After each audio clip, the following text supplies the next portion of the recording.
پښتنو ویښ شئ، ځان خبر کړئ، یاد ساتئ څنګه چې د تاجکستان خاوره د تاجکانو برخه ده،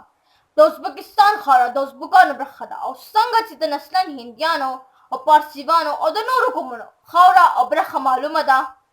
پښتنو ویښ شئ، ځان خبر کړئ، یاد ساتئ چې همدارنګې د امونه تر باسنه خاوره د پښتون قوم برخه ده.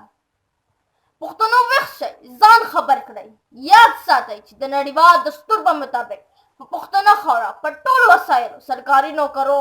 چوکو، دفترونو، دندو او په ښوونځو باندې اولنی حق او اختیار د پښتو او پښتون دی.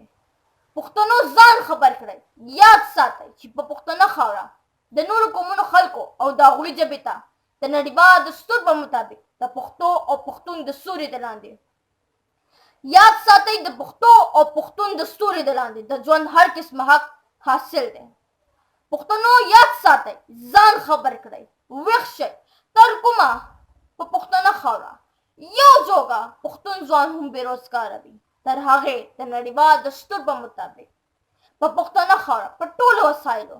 سرکاري نوکرو، چوکو، دفترونو، دندو باندې اولنی حق او اختیار د پښتون ځوان دی.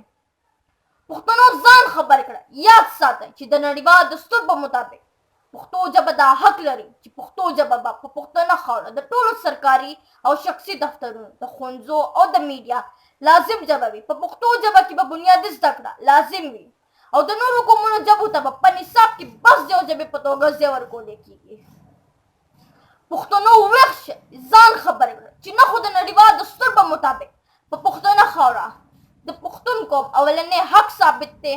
او نه خو د نړیوال دستور په مطابق په پښتنه خاوره په ټولو وسایلو، سرکاري نوکرو،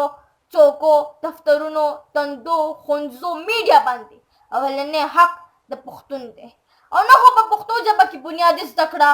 لازم ده. پښتنو ویښ شئ، راپاڅئ